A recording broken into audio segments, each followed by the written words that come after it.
Thanks for coming. I'm gonna start a minute too early. We got a good program tonight. I'm gonna go around the room and just introduce everybody. There's some new faces here tonight. So with the Clark County Landlord Association, if you know about it, you're welcome to attend. You don't have to be a member to attend. I think Jay and Scott provided the food tonight, so I appreciate that. It wasn't home cooking like last. It wasn't home cooking. No, if you were here last month, we had home cooking. I mean, everything was homemade, even down to the cobbler and ice cream, right? So it was all home cooking. Did you get some food out there? Yeah. So I'm Greg Wood. I'm president of Landlord Association, also with Freedom Realty and Property Management. I'll let Gardner, we'll just go around the room and introduce yourself. Anything you want to say? Gardner Wagers, retired attorney, and had a few pieces of rental properties. Now some use of farms. Scott Midmesser with Professional Solutions Property Management. Jay Stenzel is my business partner. We've got Jeremy, our maintenance manager here tonight, and Lucy Jeffries, our office manager here. We have about 300 properties. Okay. Awesome. So do you want to say something? Yeah, I'm Jeremy. At 300 properties, bless you. Terry Bell with Freedom Realty Property Management here in town. I have one property. Josh Wood, Freedom Realty. Marcy Martin, Rockledge Farm, South 27. 27, yeah. And Marcy's also a member of the Montgomery Yes, County. majority of mine are. I've got about 3 in Clark County. 3 o'clock, and she's one that was, her and Gardner were instrumental in helping us get started. Jay Stenzel, Professional Solutions. Susan Rangers. Yep. Shannon Denniston Properties. We have properties in Mountsterl and Winchester. We're about 60 units, building 100 right now. Artie Vice, about 20 properties. Richard Plummer, Church of the Living God, we have 3 properties. Mike Smith, Church of the Living God. You were with him? Okay. Who drove? Was all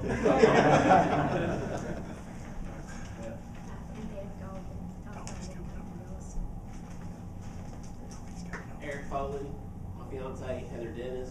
We got 3 properties. I think this is your first time. First time. Lucy, I'm with Professional Solutions Property Management. You're the one that keeps everything running smooth, right? She's the brain.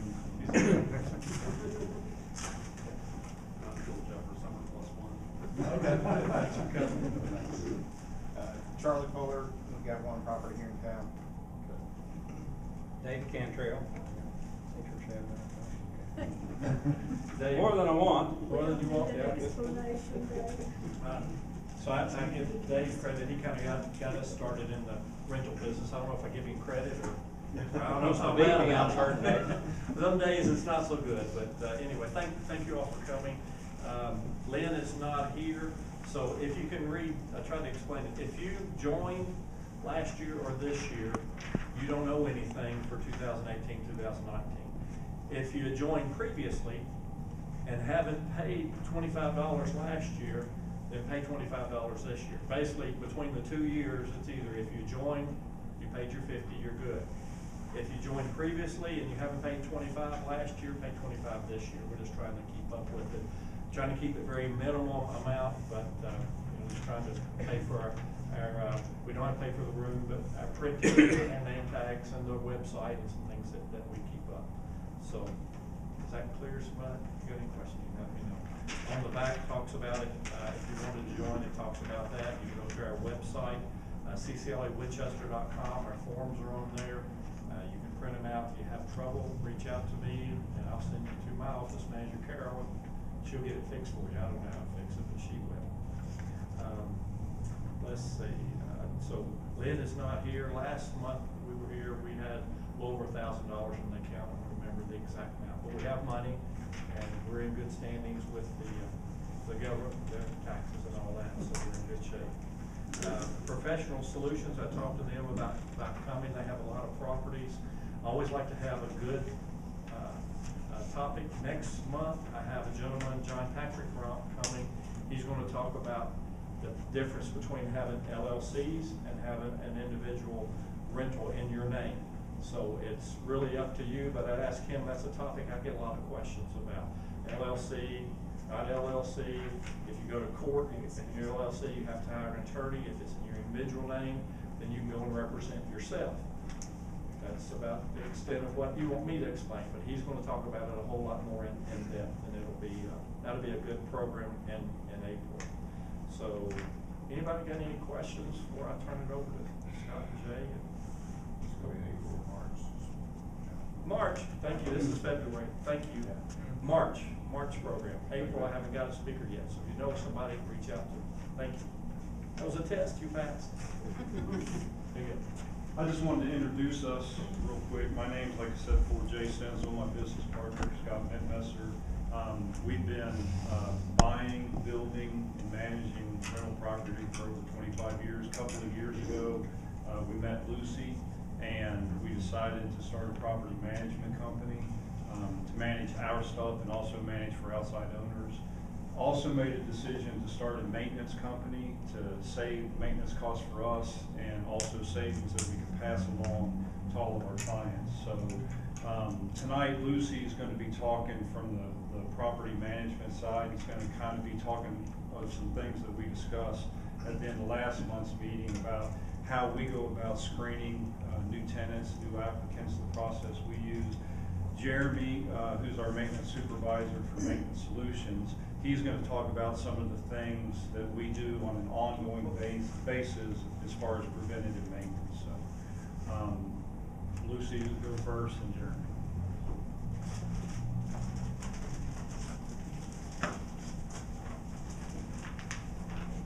Like most of you have been battling allergies today, so bear with me. We got some I got some handouts, and those pass them around, and basically what I'm going to talk to you about, I was raised the daughter of a property manager, so while everyone else was out when they were 16, I was showing apartments. And I said I would never be a property manager. Off to college I went to become a teacher. Taught kindergarten for 3 years, decided it was a whole lot like property management, and went back. So, and that's what I've been doing forever. So, it used to be a lot easier when I started out, a lot harder now. Lot more regulations, lot more legislation, lots more pitfalls that we can fall into as we go through the application process. So we screen probably close to well over 1,000 applications every year. Probably maybe even could be close to double to that. When you have as many properties as we have, of course, you're going to go through a lot of applications. So I want to talk to you about some of the things you can and can't do. And finding the application process is courtship. Signing the lease is marriage. And so the courtship is when you decide if you want to get married to a person or not, because you're going to be stuck with it for a year. Hopefully, they'll stay for a year. So it's really important to use this process to try to get the best qualified tenant. You want your best shot at finding someone who's going to stay for the year, take care of your investment, and pay their rent. That's all we want. Take care of my place, pay your rent, and fulfill your lease. So the application process is you setting yourself up for the best success at accomplishing that. First thing is make sure you have a good, thorough application. You have one shot to get all this information. Once they move in, you go back and say, hey, you have a contact number in case and it's hard. So you make it part of your application. Have a thorough application, have everyone fill it out, ask for contact numbers. If you're trying to get mom's number, you want some good solid contact numbers, vehicle information, all the occupants. And I'm sure, as you all have noticed, it's getting really hard to get income verifications from certain places. So we have to bring 2 recent pay stubs. So 2 recent pay stubs, you can look at their year to date and kind of verify that they've worked there as long as they said they have. You look at their income, and you can look at their address on their pay stub. So a pay stub will give you a lot of information.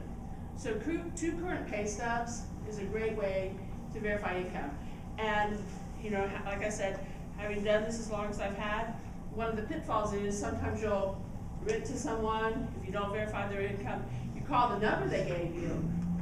But then when you go back and they stick you, you're trying to find them, they're like, oh, that's not the HR person. They gave you someone else in the company's name. And you verified their income with their friend who is a low-end supervisor, not the HR department. So 2 pay stubs works really good. So complete application, contacts, addresses, vehicle information, all occupants, those are all really important, you'll see why. So that's your number one. You know, that's how you want to get the application filled out. But before they fill out the application, they call us. And how many times, we have property managers and leasing agents that complain all the time because people don't show up. Or they waste their time showing to people who, oh, well, I was kind of looking for something for $400 a month with all utilities included.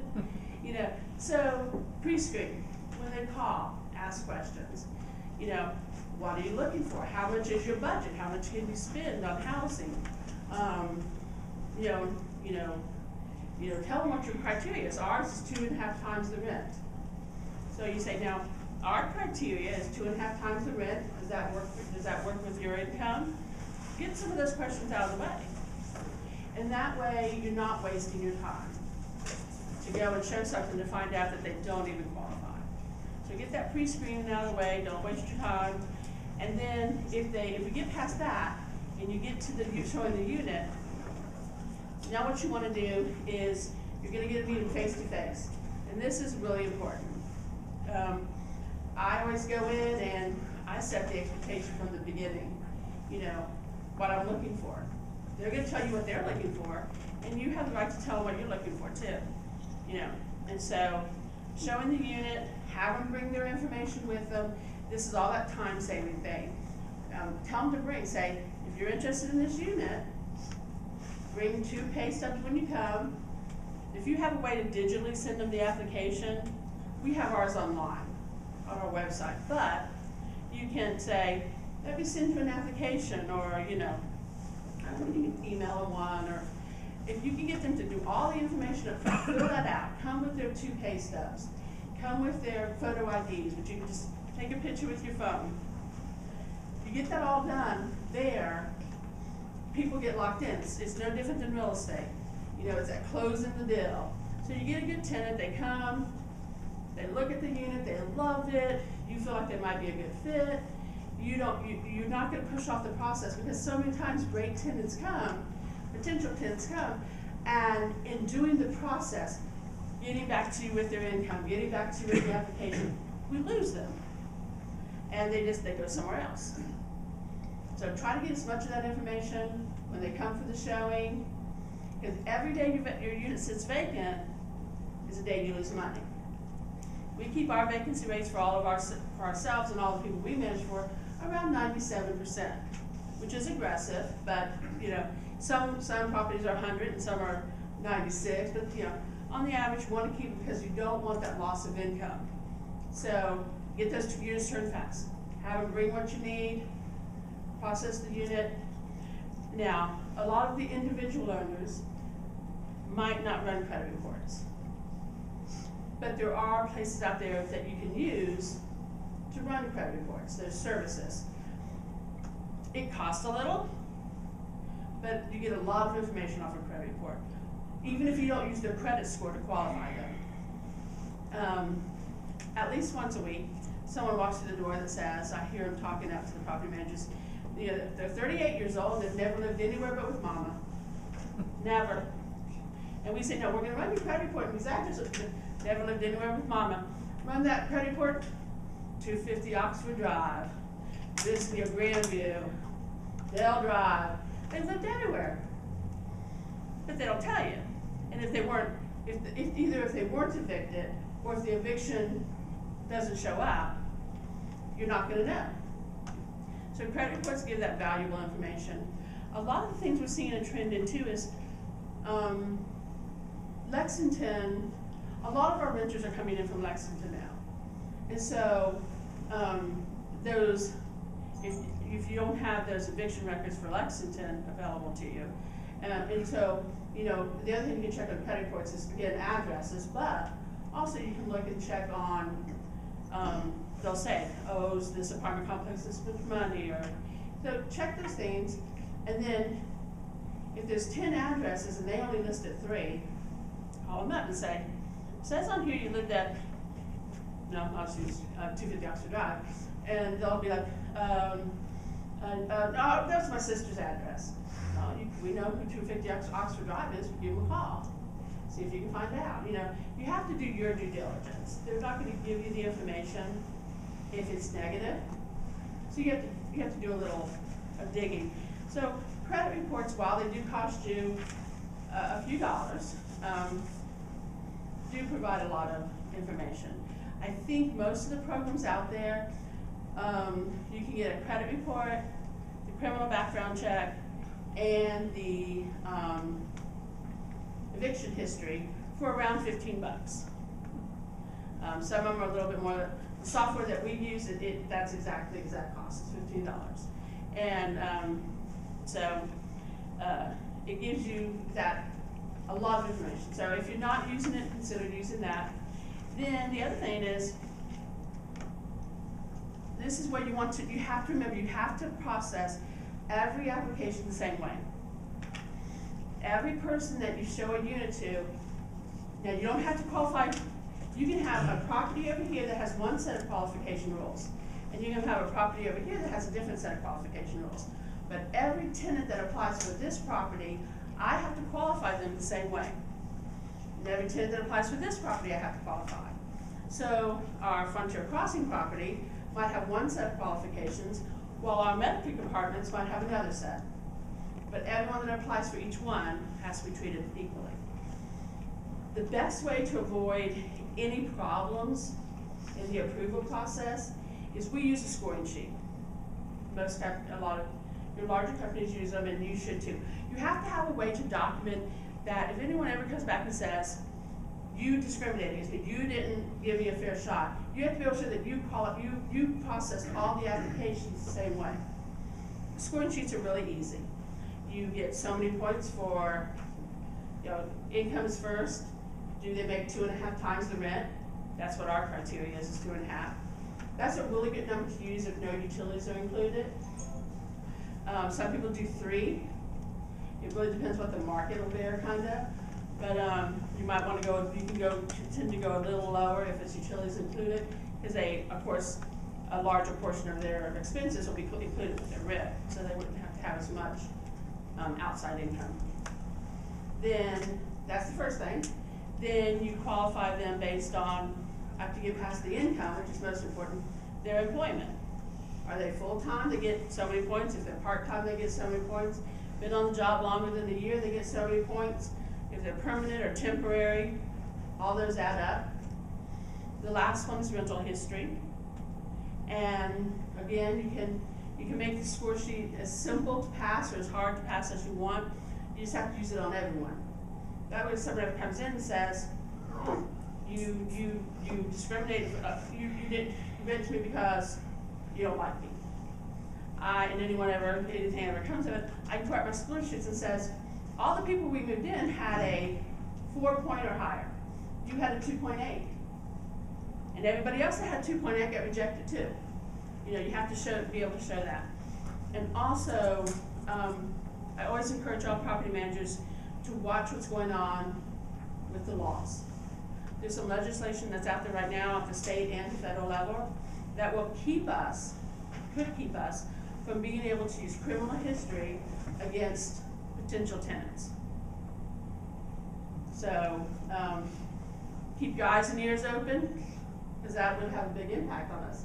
There's also been some talk of some legislation that would, and in some states, it varies from state to state, but there's some federal things that are starting to move now where they're actually talking about you can't use evictions older than 2 years old. These are things that are just, and so you always want to keep your eyes and ears open, what's going on, and sometimes these things make it through and they become law, and we're all sitting there going, I didn't even know it was out there. So keep your eyes and ears open on that, because that can have a big impact on what we do. Okay, so now we get down to our approval process. So we do our qualifying sheets, we check the there's pay stubs, we make sure they qualify, and we document the process. And, you know, when everybody, I'm sure you've had one on fair housing, everyone knows, you know, how fair housing works. Back in July, they changed, June or July, they changed some of the stuff about emotional support animals, which helped us out a little bit. So, you know, keeping on top of all that, you know, wanna make sure you stay, keep yourself out of that water, for sure. Could you elaborate on that? Emotional support animals? Back in, I encourage everyone to join good blogs and good legal advice kind of columns. There's a bunch of them out there. But back in, I can't remember if it was June or July, we all know the story with emotional support animals. Everyone that has a cat has an emotional support animal, that has a dog has an emotional support animal. It used to be they could get a letter from California for $60 online that said it was an emotional support animal. And they made some laws in the summer that helped the landlord side of that. And of course, a lawyer would be the right person for you to get all the details from. But the basics of it is they have to now have a letter from someone that they have a personal relationship with, that has personal knowledge of the need. You can't just get the form letter from California, someone you've never seen before, like it used to be. So, and it's also now a felony with a fine. I think it's a felony with a fine if they lie to you about an emotional. If they present an animal as an emotional support animal and it's not, there's repercussions for them now. So I think the emotional support animal thing, if you can get a lawyer to come in and talk about that, that is an amazing topic, because it has gotten very complex to keep up with. Okay, so then the final steps, you know, as y'all know, then you get to the lease sign, you find a good tenant, you qualified them, and they passed they jumped through all the hoops, got everything done. I cannot express to you all the importance of lease signing. Take time to do your lease signings. Don't rush through them. We do so many. In my lifetime, I've probably done 20,000 of them. And so you sit there and you know it by heart. You're like, the payment on the first, late fees on the fifth, and they're anxious to get their keys and move in. And that is your one time to really tell them what the expectations are. I tell my property managers, leasing agents, a good lease signing should take at least 30 minutes. I want you to go over everything that's in the lease. Make sure they understand. I don't care if they have to, we initial every page, we have a move-in inspection sheet. Ours is all digital, a lot of ours is digital, but your move-in inspection, pictures of every single thing, they initial every single one. When it comes to going to court, it comes to a move-out, and they're saying, it was like that when I moved in. And I say, here's the pictures that you signed when you moved in, and no, there was no red Kool-Aid stains on the bedroom floor. You know, pictures worth 1,000 words. So that whole process is very important. Never rush through it. And so I think that's pretty much it. Remember that finding a good applicant protects your property, because you're moving in someone who's going to pay the rent, protect your investment, and then tenant screening safeguards you from any discriminatory allegations. Also, it helps you find the person who's going to make your life easy for the next 12 months, not be miserable, and we've all had those. And it also guards your other tenants, because it's important that when you move someone in, you have an obligation to your existing tenants to move somebody in who's going to be a good tenant as well. And that's why that checking criminal records and things like that, that's why we do that. And the last thing that we do, and this is what Jeremy's going to talk about also, is we do quarterly inspections. Every property we have is a quarterly inspection. We go in, we check the filters because of the HVACs. We check the smoke detectors, document all this, of course, if they've been checked. We also use this as a chance to look at the apartment, catch any damage that's being done by the tenants. So we're not too, if we see a fist hole in the wall 3 months in, we make the tenant pay for it. You know, then you can get them to pay for it 3 months in when they move out, you might be stuck with that charge yourself. The quality of the tenant, the way they're maintaining their property. So there's quarterly inspections to make sure that the person that you qualified moved in is living up to your expectations. And that's it. Any questions? So I got a question about your scorecard. Do you have, is that something that you can share? Yeah, we can. I'll send it, something Jay can send to you. Yeah. Yeah, and I worked for some really big companies, Lincoln Properties and some other, when I was in Florida.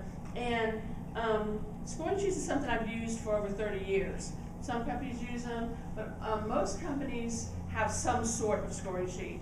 And you can make one, you can tweak this one to make it fit yours. And you don't have to have, like I said, a Meadow Creek might only require a 3, where a Frontier Crossing might require a 6. You know, you can have different criteria for different properties, but it definitely gives you a benchmark that is just, it makes you feel better about saying no when you have to say no. And you know, we all have those ones that make you a little nervous, and it definitely gives you that comfort zone. You have a question in the back there. Oh, I'm sorry. You have a question? Yeah, if you've done that inspection and the tenant refuses to pay for that damage, what's your next step? That's my favorite question. Let me tell you how that works. Okay, we use a software, but anyone that even if you keep it on paper, it don't matter. Oldest invoices are paid first. So let me tell you how this works. So if you owe me $50, or because Jeremy had to go, and we had one today, we had one the other day. You go and you find, you know, Lincoln toys down the toilet or whatever. My favorite one was a cue ball. One time, there was a cue ball down the toilet. I have no idea. It was stuck. Don't know. No explanation. Oldest invoice gets paid first, so they say, I am paying it. I'm not paying that $75 or whatever it is. Okay. So the first rolls around. They pay me their rent for $500. The first $75 goes to the oldest invoice. That toilet gets paid. So now they owe me $75 for rent. You can evict for non-rent payment. So you call them up, you say, you owe me $75 for rent. I paid my rent. No. You paid me $500. Oldest invoices are paid first.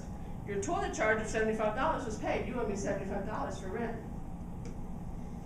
Same thing with late fees. We collect thousands and thousands and thousands of dollars every year on late fees, broken lease termination fees, collected monies from tenants for stuff they've done. It is a big, so a lot of owners leave that on the table. It's a lot of money. If I told you how much money you would, it's a lot of money. Don't leave it on the table. We go after people. We do small claims. We collect money. When the mail runs every day, it's wage garnishment, you know, ching ching. I mean, don't leave that money out there. Go after it. But late fees. How many owners leave the late fees? Well, I don't want to fool with it. They were only 4 days late. You know, first of all, you set the precedent. The second thing that you do is you're leaving all that money on the table. So you charge late fees. Next month's rent, they say, well, how come I owe $100 rent? Well, because you had $100 late fees you didn't pay last month. Now you owe me $100 rent. Collect your late fees. It is a lot of money that we leave on the table. And most people, and if you don't have late fees built into your lease, build them in. Most people are charging around the highest. We manage for different people, so we see many different late fees. Some people charge $10 a day after the first. Some people charge $50 on the fourth and $5 a day. You know, but you start adding that up. Think about your people that pay on the 15th, the 16th, the second Friday of the month. You know, they can't get it for the first, but they get you on that second Friday. You know, think of how much money you're leaving on the table if you don't fool with late fees. It's a lot. It adds up to, How much late fees y'all charge? $50 on the 6th and $5 every day thereafter till paid in full. So you give 5 days grace period. Grace period, correct. Yeah, and most people, We do have one person we manage for that does $10 a day after the first, but most people that we see have built in around that third or the fifth, because you have people that are on the fixed income, so it kind of accommodates, you know. Ours is due on the date, due date, and starts late fees the next day. Yep, and I have some other people like that too. How much is it a day? 10? Ours is 10 for the first 5 hours every day. Yeah, I have one, the highest I've seen around here is $10 every day after the first, which flat out, but you collect it, and, And you're right, it's a heck of an incentive. yeah, it's like, it just, you know, and it's like everything else. People tell me, like I said, I've heard every excuse in the world. They'll say, well, I couldn't pay you because I have to pay my car payment because they'll come repo my car. And I said, yeah, if you don't pay your car payment, they'll repo it. If you don't pay your electric bill, you're in the dark. If you don't pay me, you're evicted. Have to take a stand. This is Jeremy. He is one. He is our maintenance supervisor. I've worked with many. He's one of the best. What kind of notice do you give on like a filter change? On the filter change, okay, that's one of the things we go over when we move them in. We say, we're gonna be doing quarterly inspections. And now if we go in, because they're responsible for changing their own filter. So if we go in and we find a dirty filter, they get charged $25. That's the charge. So, but we give, like as required, we give them 24-hour notice. So Jeremy can touch on that a little bit, but we give them 24 hours so we'll be coming in, and here's what you have to be careful with, as you all know, you have to make sure that you dictate your maintenance flow. Don't let your tenants dictate your maintenance flow. You know, well, I'll be home from 12:15 to 12:30. If you can swing by right then, I'll let you change my filter. No, it don't work that way. We have the right to enter your apartment to do maintenance with 24-hour notice. So start that from the beginning. Don't become a slave to their schedule, because that is a never-ending battle and you will lose. And Jeremy? Hello, I'm Jeremy. I am the maintenance supervisor for Maintenance Solutions. I work with Jay and Scott and Lucy. We will talk a little bit today about preventative maintenance, especially HVAC. I think in the rental industry, HVACs and probably roof repairs are our two biggest burdens when they go down.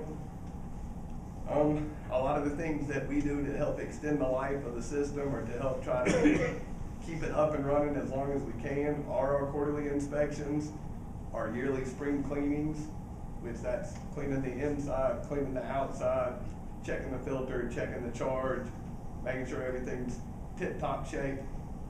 We're starting to see on the back end of it that with these 4 times a year, we know the filters are getting changed, requiring our tenants to change them monthly, and then checking them once a year. The longevity of the system, all of a sudden you're going from 10 years to get that 15 and 20 years, so that it's paying for itself compared to, the $3,500 or $4,500 to having to replace it. Another thing we do on it is the drain pans. We get a lot of work orders when we first take over properties or when we first start doing maintenance for someone in the summertime of water leaks from stopped up drain pans. So blowing that line out and dropping condensate tablets in it while you're in there doing the preventative maintenance, it only saves you later on down in the summer. A little bit on the quarterly inspections. We do give a 24-hour notice, but ours kick out automatically. So on the first of the month, for whatever properties are set up for that month, it will go on and let us know, but it also lets the tenant know on this date and this time, we'll be coming in, and usually that's anywhere from 7 to 14 day notice, so they can always make accommodations to be there if they need to be. Some of the stuff we look for on them is we do check the filters, we do check the smoke detectors, the carbon monoxide detectors. We'll look for unauthorized tenants, unauthorized pets that they're not paying fees on. We'll look for safety hazards if they've got, cooking oil around the stove, or they've got a back door blocked, or windows screwed down. Anything that we can, just to make sure that they're safe, but they're also taking care of the property. We'll check plumbing. That's another big thing, when that drip underneath the sink or that drip at the hot water heater, let's catch it and get it out versus to when it's rotted the cabinet out or the hot water heater's busted. We also look for mold and mildew. We know that tenants, every time they see any discoloration anywhere, it's automatically mold. Black mold. Right. So if we can get in there and we can stay on top of it, and we can see that little black spot in the shower due to, a lot of times they might not be running the bath exhaust fan while they're in there. So if we can correct that and take care of it and let them know when you're showering, turn the fan on, that just saves us the headache later on. Also, we do yearly inspections. Those are for the outside of the property. We're mainly then looking at gutters, roofs. We're looking at steps. We're looking at handrails, siding. You know, just trying to, when we get that one shingle that's blown off, if we can catch it and fix it now versus a year later when it's turned into a major leak and now you've got drywall, you've got decking material, you've got wet insulation.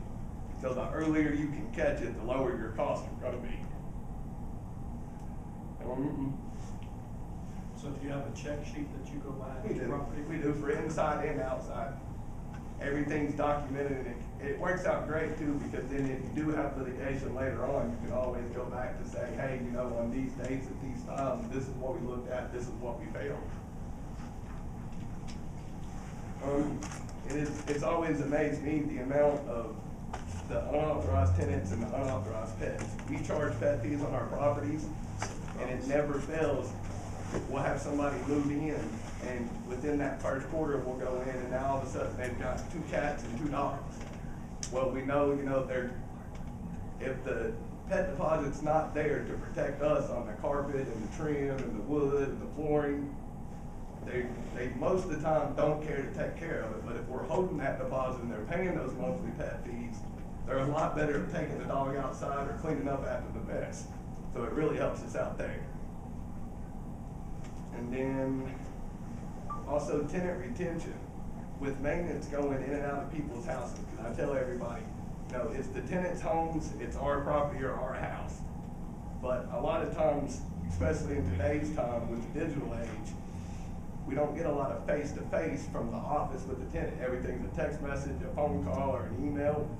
But your maintenance people are always going to be actually going in. That becomes the face of your company. So making that always a positive experience and taking the time of, you know, when it's 90 outside and they don't have AC and being able to get that repaired and make them comfortable, they're much more likely to re-sign a lease later on. So then you're taking 1-year tenants and you're turning them into, you know, 5 or 10-year tenants. So that helps.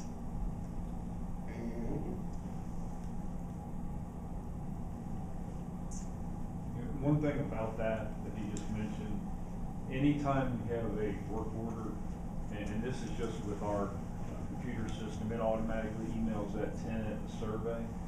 And so 1's the worst, 5's the best. We look at every one of those surveys every day. Anything less than a 5, we call that tenant to see, you know, how we can improve what we did. So, you know, that's, I know if you don't have that software, but you always want to reach out to make sure that the people that you're sending into your investment property are representing you the way that you need to be represented.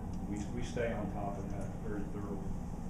And that's probably been the biggest thing for us, is moving from that owner sense to that investor sense of, you know, we all want more time to do what we want to, but to make more money. So if we can move from to where we're actively owning and having to take care of every work order and make every phone call and put a tenant in every unit, to that investor side of it, to where we can sit back and just watch the larger numbers and the bigger picture, then that allows us to buy more rental property and to grow bigger, and then that's more income. So there's definitely a relationship and a correlation there. And I think that's about it. Is there any questions? So how many, you're the supervisor, so how many people do you have working with you? I have 3 full-time techs and 2 people I use part-time. So are all your techs HVAC? 3 of my techs have their HVAC cards that are full-time, the 2 part-times do not. We are currently working on 2 of them getting their pest control license to be able to spray occupied units. That's something that's coming very soon. The way with the maintenance company especially, the more we can keep in-house and not sub out, that's the cheaper we can keep our costs down. That's one of the biggest ways we can make more money in the investment, is by not having to put it back into the HVAC contractor, the plumber every time something stops up, the electrician every time the light goes out. So what kind of, tell me about your equipment that's used to track all this, is it online? Yeah, everything is, all of my guys have tablets and cell phones, all the metrics are there. I can type in an address and it'll show me every work order that's ever been done on that property. So we can start finding patterns, we can start saying, all right, this particular property, you know it's gonna be maintenance heavy like next year compared to this year. We had 3 AC systems that had major components go down.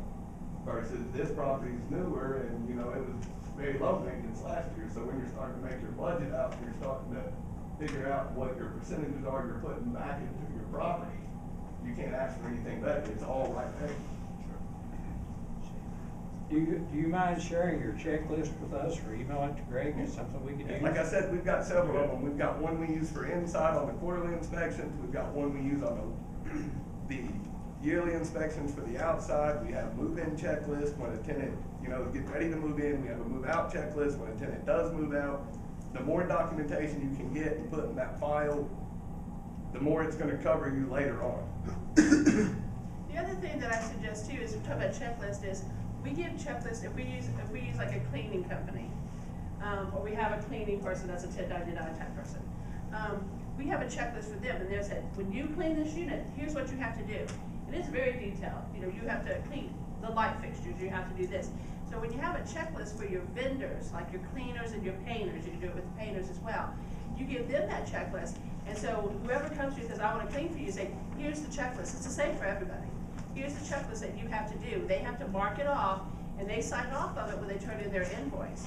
So then, when you go in to check that unit, if the light fixtures are dirty, you say, well, you signed off on it. You said they were clean.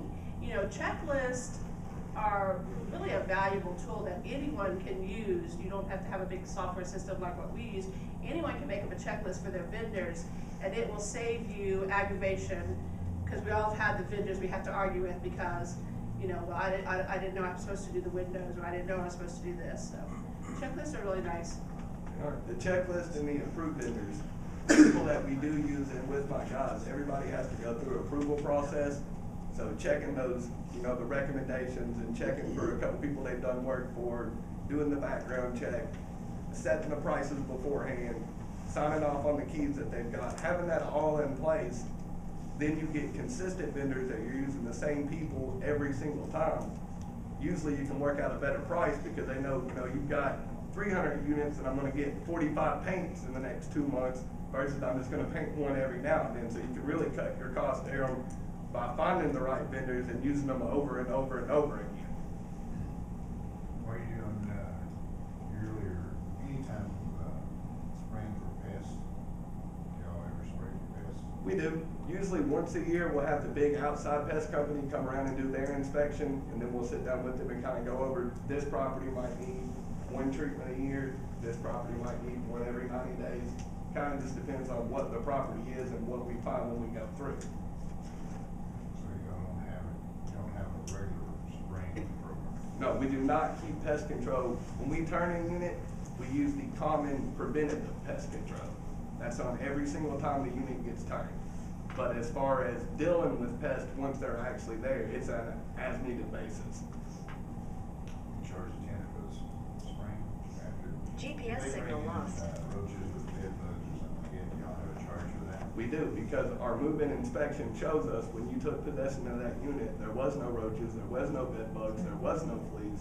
You signed off on that, and our lease is gonna dictate any damage you cause to that unit, be it from, the hole in the wall. We had one a while back, the guy had tied his dog up to the Freon line on the sensor outside, that kind of thing. We can go back since you signed that lease and say, okay, this is on you now, you're responsible for it. Once it goes onto their ledger, after that first 30 days, once that next month rolls around, it becomes payable rent. Because as soon as they make the rent payment, it pays the owed invoice. So when you get let out of that turnip?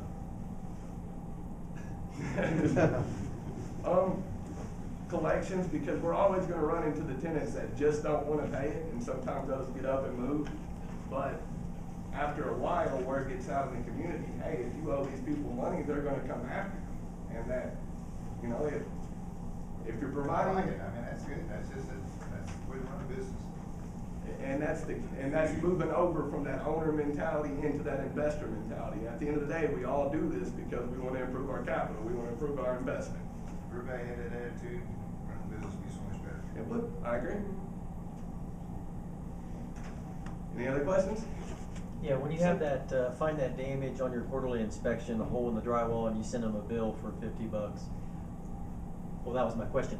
Does the software automatically generate an invoice and send them an invoice? For every invoice I create through my software, I have the ability to check a box that will automatically put it on that address for that tenant. So every time you have to repair something that they've damaged that's billable, they get an invoice. They do. It puts it right on their ledger. They get an email notification. They have access to their portal. They can log in and say, hey, you know, this is what it is. Is that it?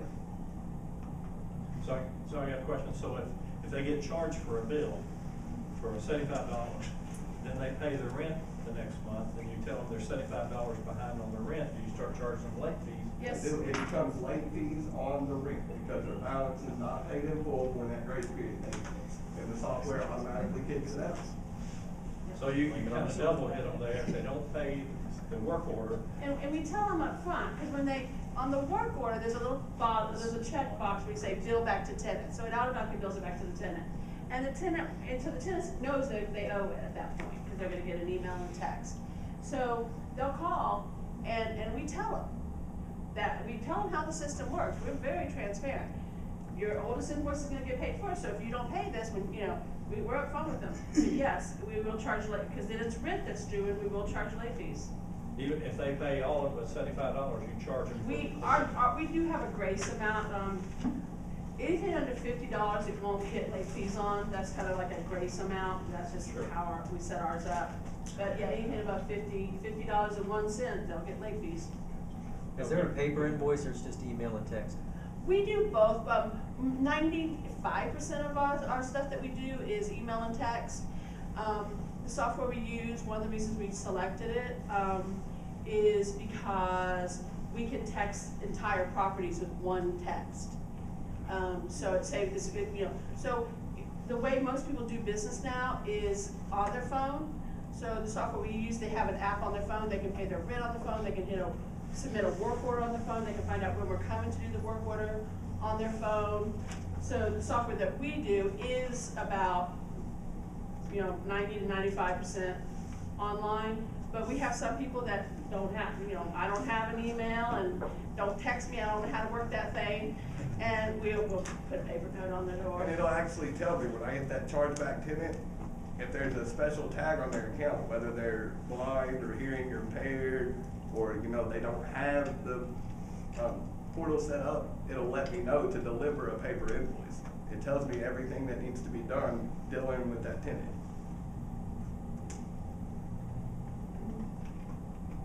What's the software? Appfolio. I was used Yardi for 20 plus years. I was always a big Yardi fan, but it's I switched about 5 years ago. Started using Appfolio, and that's the one we're using currently. So is that a big upfront cost and then yearly subscription? Yeah, monthly. Monthly.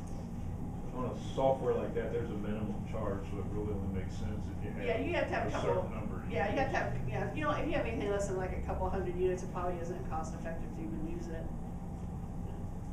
Touching a little bit on what Lucy said, notices to tenants, because we get that a whole lot, especially on the maintenance side where we're the ones going in. Kentucky law requires a 24-hour notice, we know that. But no matter how hard you try, you're always gonna get tenants that are always gonna wanna be there when you enter. If you can have a caveat in your lease that says that for emergencies, whether it's a busted water pipe or, you know, you smell smoke or whatever the case may be, that way when a true emergency does arise, you can get into the unit, it helps. But if you'll at least put in there that with the 24-hour notice, you will enter to do maintenance, routine maintenance, preventative maintenance, however you want to word it, then you're covered by sending that notice a couple days in advance. That's giving your tenant the option to be there at a time frame. We use a 4-hour window, so we'll run stuff 9 to 1, 1 to 5. Every now and then we'll break it down a little bit smaller if we really need to. But then that tells you that if your tenant wants to be home, they will be. If they don't wanna be home, your tech can still get in there and take care of the work order. It's no different than DirecTV if you call them out, or the cable company. If they're coming to do something in your house, they're gonna let you know a couple days in advance this window that they're gonna come in on this day. And so that's one of the big things, because we get that issue a lot. We get the scheduling part, especially when you get up in the number of units of trying to dictate, maintenance guys' times of getting in and being able to do the repairs, is making sure the tenant understands this is the time and date you're gonna be there, and then get there at that time and date. I guess that's it. Other questions? No. Very good, thank you so much.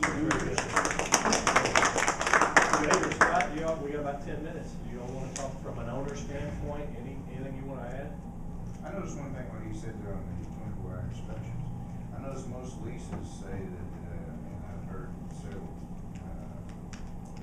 owners say that they make surprise inspections. I think that's the law that says that if the lease says it has to be 24-hour notice. My understanding is that you have to give a tenant 24-hour notice before you can enter the dwelling if it's not an emergency. And you can go knock on the door, I guess, but I'm talking about entering. Right. That's. But I've heard several owners say that one of the things they do is make surprise inspections all the time, so. And give them time to move all them people out. And the cats and the dogs and everything else, right? You might check with someone on that. We don't do that. Yeah, because I guess from my side of it, the biggest thing about it is, at the end of the day, I'm a renter too. That's somebody's home. So if you treat them with respect and you treat them with dignity, it's gonna pay off. I agree with you. I mean, I've just always heard it though. I tell every person that I hire, I tell them the same thing. It's our investment. It's our properties. But when the tenant moves in, it becomes their home.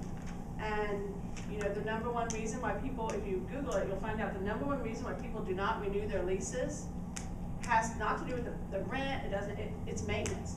Maintenance and the way that they're treated by people that come into their home is the number one reason why the number one complaint. And, so we work really hard to keep 5-star ratings on all the maintenance and to have that. And, you always have those tenants that you can't please. You always have, you have that. But professionalism, kindness. We have the friendliest maintenance men. I mean, we have Jim's one of them, and people will send in the 5-star review, and they'll say, Jim's the man. He's so, you just make him, put on that smile. But it's a big thing. And we have a protocol for entering an apartment. Jeremy, you can probably elaborate a little more on that. Yeah, we do. Consistently do it every time. Yeah, we practice it. And it's the same thing every time. It's pretty standard. But after the notice, when they actually arrive on site, they will knock on the door, ring the doorbell. They will announce maintenance. They will wait 30 seconds. They will knock and ring again. They will announce maintenance. They will wait sometimes 2.5 minutes. And if they actually have to key in, as that key's turning that lock, at the top of their voice, they're announcing, maintenance, we're coming in, maintenance, we're coming in. Once we get inside that unit, we don't go into any rooms that are shut, whether it's a bedroom, bathroom, or a hallway closet if we're not familiar with it, without knocking on that door and announcing maintenance as we're going through that door. And hang a door hanger. If your maintenance men are going into a unit that's unoccupied, hang a door hanger on the outside, even if you just make one up out of a piece of cardboard. Hang a door hanger on the outside of that door that says, maintenance is in this apartment working. That is for your tenant safety and for yours. You never want, I always say, no tenant should ever not know if we've been in their apartment or if we're in their apartment. You don't want a tenant coming on, or maybe they're concealed carry. I don't want any tenant coming in on my maintenance man in the kitchen, and either one I'm getting caught off guard. So if you put a note on the door, even if you just tape something on the door and say, we're in your apartment working, if that person comes home and they go into their apartment, they're gonna know you're in there. And if you were in their apartment, leave a note. We leave a copy of the work order, leave a note, or we just send them an email or a text and say, we were here, here's what we did. So definitely for the safety of your maintenance and for the safety of your tenants. let somebody know if you're in a vacant unit while you're in there. So I got a question about keys. How do you handle keys? You got Keys. masters? Some do, some don't. We have several different owners. On a vacant unit, we run what's a vendor, it's called a vendor lock. It's a painted red lock that's all key to life that runs off of one key. All of my guys have it, all the property people, leasing people, vendors, anybody that might be in that unit doing work or getting it ready for the next tenant. And once the tenant actually goes to move in, once Melanie does her final move out or move in inspection, then it gets a tenant lock on it. We have rotating locks, that's everything's mastered for some owners, so we just pull a random one out of the bag, goes on the door, keys get hung in the box on the tag. For the ones that are not on a master, we keep all of their locks individually with 2 or 3 float pairs. So if we pull a lock off a door, that tag stays on there so we know where it came from. And then as long as we're pulling one of their locks out of the pool that's not that address, it goes back on it. Okay, that's confusing to me. You understand it, yeah? We do, and It's a good process. I'm sure it is. We have a lot of keys. it is no It fun. is very, yes, I have that problem. It is no fun to show up with the wrong keys or not a key. So we all know keeping track of those keys is one of my biggest sticking things. We have a key cabinet, we have key sign out sheets. The keys are in a lock box that's behind the locked door. So you gotta be somebody to get to our keys. Now, the vendor keys is something we just went to, the vendor locks, and like Jeremy says, they're painted red, they're put on vacant units that we're working on. So everybody that needs to get into that unit doesn't have keys to people's apartments, they just have a key to get into that unit and do what they need to do. That's worked out really well. It's really helped on vendors going to the Yeah. wrong address or the wrong apartment. We've had that before. But now they know that that red lock's not on there, you're either at the wrong place or something's wrong, call them. Keeps them from opening the door up and walking in somewhere thinking they're there to paint or whatever, and somebody's sitting on the couch half asleep. I've heard that idea before, but it's good. Yeah, that's worked out well. Scott, anything else? We got about 5 minutes. If there's any questions that anybody has, we'll be glad to answer anything you have. Property management or maintenance. Now, Maintenance Solution also does work for other, not just people we manage for. So we're available to do work for anybody any homeowners or any people who own rental property too. And our prices are competitive because we buy large bulk orders of everything, you know, 4,000 blinds or 200 drip pans or. Well, and also we don't charge a basic service call. A lot of companies, it's $79 or $99 or $110 just to come look. Ours is just a flat 1 hour. The majority of the time on the smaller stuff, the repairs are happening in that first hour. If it takes longer than that, then that just adds to whatever you end up having your interest. Do I have any other questions? Very, very helpful. Just, on your thing about doing for other people, if you had 20 units or something like that, to do the maintenance and everything for them, you would just put it in your software and do the same kind of program for everybody else? If we manage for the person? Oh, yeah, yeah. Yeah, we have owners that have hundreds, and we have some owners that we do one in Richmond that he just has a duplex. He's just an out-of-state owner. So, and we, 200. yeah, we treat him the same way as we treat, anybody else. Who pays for the filters? Do the tenant pay for their own filters? Yes. Do you recommend certain filters that they use? We do not. We get that asked all the time. You've got some tenants that are gonna only use the $20 filter at Lowe's because it's 99.9%, and we're perfectly okay with that. But the good old 3 of them for $247 green ones, because they're supposed to be changed every 30 days anyhow, that's gonna protect your system. That's gonna keep the dust and the debris out of it. The higher price filters sometimes can affect the Restrict flow. it. They will. Yeah, They'll restrict I've had the that system. problem. So, I don't know, you know what I'm saying? The really high priced ones, They're so dense.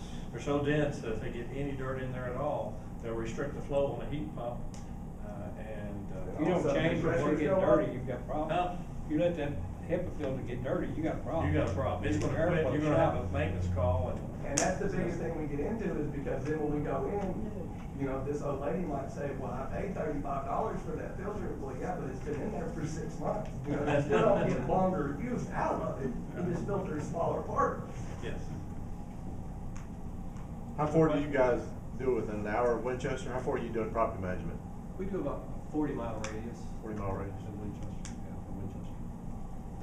You all are in Winchester? I'm sorry? In Winchester?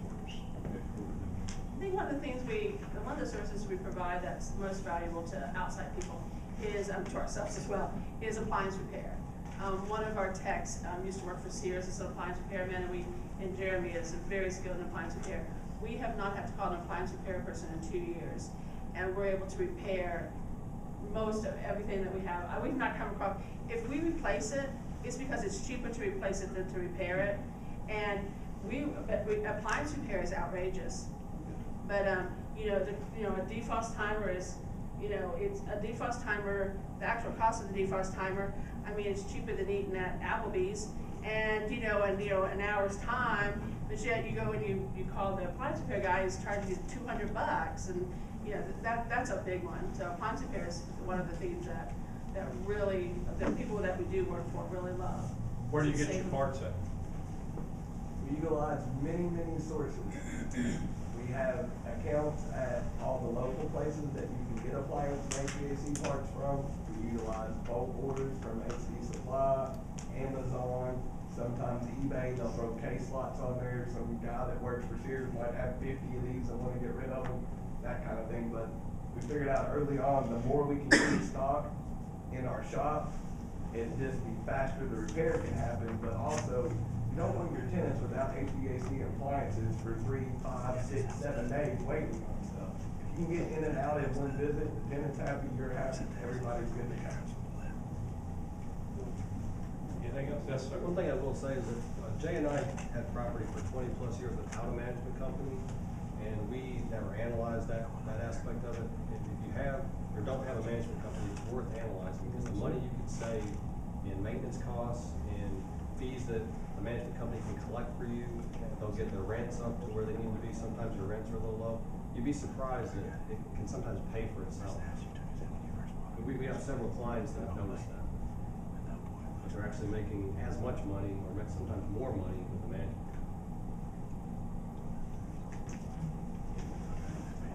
What kind of success do you guys have in lawsuits trying to get back rent and damages from somebody? We're very successful. 99.9. At actually collecting the funds or getting the judgment? We collect the funds. We collect. By garnishing their wages? No, the secret to that is you only go after the people that you can't collect against. When someone moves out and they owe you money, and they've worked at, we had a recent one that was here in town, so it was a local one, and so that one's just kind of fresh in my mind. He worked at Freeman Court, and he'd been there for 2 or 3 years. So chances are he's not going to quit his job over my $1,200 garnishment. So our property manager, we go down, we file our small claims court, we file our small claims case. We use a lawyer. We file our small claims first, we pay our little fee, and we get a judgment, and they only have to miss one payment. So they miss one payment, you go down, you take down your $10, file a wage garnishment, you get a wage garnishment. And then you don't have to do anything else, because then the money just comes every paycheck. And so, like, the mail came in today, the mail I got today was from Saturday, obviously. The mail came in today, and in there I had 2 or 3 wage garnishments. And so you don't file against the other people, you just turn over to third-party collections. That don't cost you anything. We have one that's actually through our software. You push a button, it goes to third-party collections. So, but the ones that are garnishable, you go after. What's your percentage of recovery on the third party? Slim to none. We've not had a lot. Third party are people that you can't collect against. And so we have had some that have come back. But here's why you do third party collections. It doesn't cost you anything. You do third party collections because someday that 26-year-old who's made some really bad choices right now is going to want to buy a house. And some realtor is going to say to him, let's look at your credit report. Oh, you owe this company $1,200, you need to clean up your credit report. And somebody's gonna call you and say, hey, would you like to settle this debt for $500? It might be 2 years from now, it might be 3 years from now. But, you know, so you do it because it doesn't cost you anything to do it. And we, like I said, for us, it's really just a click of a button. And sometime, somewhere in the history of their lifespan, you might get that money. We don't take that lightly. We take every step we can to settle stuff with people without it getting to that point. When it gets to that point, they just have refused to, you know, own up to what it is they owe. So we can sleep well that night knowing we did everything we can to resolve. What percentage does that collection agency take? Most of it depends how aged they are. Most of the collection agencies, it's 60-40, with you getting 60, them getting 40, that first year-ish kind of thing. But then as they start to age, it becomes more 50-50, and I've never seen it drop below that. And but like I said, you're not doing anything, and if you ever collect it, it's really just, you know, the money that I'm talking about when I say about how much money we collect, and we do collect a lot of it, it's those small claims that we go after. And people, had someone come in the other day, he said, I have to break my lease. We have what's equal to 3 months rent to break your lease. So he came in and said, I have to break my lease. Well, here's your choices. Well, the property manager sat down with him and she said, here's your choices. You can work out a payment plan with us to pay this, and we'll set up a reasonable payment plan, you know, $150, $200 a month, or, you know, and we'll work a payment plan with you. But if not, here's what's gonna happen. And so we have some people that work out payment plans with us and they keep every single payment. That's a very small percentage. Most people need motivation. And motivation is you say to them, I'm gonna file small claims, and they're like, well, do what you gotta do, and you say, okay. And then you do what you have to do, and then they get a notice that they have to show up in the court. They're calling you saying, hey, can we work out something? At that point, we say, no, we're just gonna go before the judge, and we'll work out a payment plan and have the judge sign off on it. Because then if they miss that very first payment or any payment thereafter, you can get the wage garnishment. What's the maximum on small claims? The what? Maximum you can go take a small claim? $2,500. $2,500. We have a couple we take to district court, which is over, but that has to be someone that owes you 5 or 6 and they have a super good job, and you know, but $2,500 is small claims. On the 3-month buyout, so you can turn around and rent it back the next month, and that they still owe you on that 3 months. I'm sorry? You can rent it out the next day. And they still owe you that 3-month buyout? Yeah, that 3 months is minus anything we owe back to them. Right. Like a security deposit minus the damages. Yeah, that's a charge on the ledger. Then the termination fee is the charge on the ledger, and then the security deposit, of course, would offset the total balance, and then they have what they would owe. And I've seen different amounts. Some people, I've seen a lot of leases from Winchester lately. Looks like 2 months lease. I've seen 2,000. I've seen 1,200. I've seen all sorts of amounts. So I guess everyone uses their own thing. I'm not too sure on this. The reason I asked that was, I always thought if you, or heard that it, like, you couldn't collect on a property twice. You can't collect rent twice. This is not rent. Okay. This is a termination fee. If you break your lease. Okay, so that's what you call a termination fee. It's labeled in the lease as an early termination. Early termination fee. Okay. And the judges in Madison County and Clark County have seen that part of our lease a lot. Hundreds of times. And it's never been questioned. Yeah. It's always in the way you word things. It's like, we collect pet fees. Large dog, $500. It's not a pet deposit. It's a non-refundable pet fee. Never call it a pet deposit, because if you call it a pet deposit, you have to give it back. We collect non-refundable pet fees of $500 for a large dog, $30 a month for a large dog. People pay that all day long. Non-refundable pet fee, not pet deposit. If you call it a pet deposit, they want it back, and it's not. It's a fee. It's a fee. All right, well, that's all I have. Next month, third Monday, I think it might be on there. March 18th, next meeting, same time, same place. We'll see you then. Thanks for coming.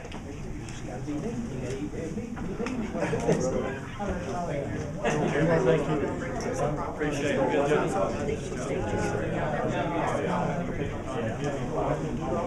I'm sorry, excuse me.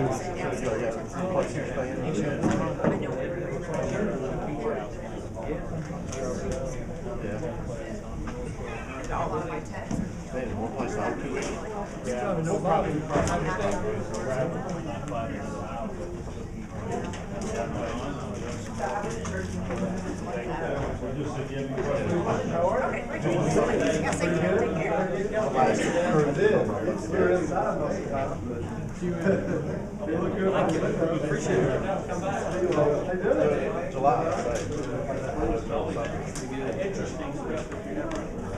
This is Tony Pitzel.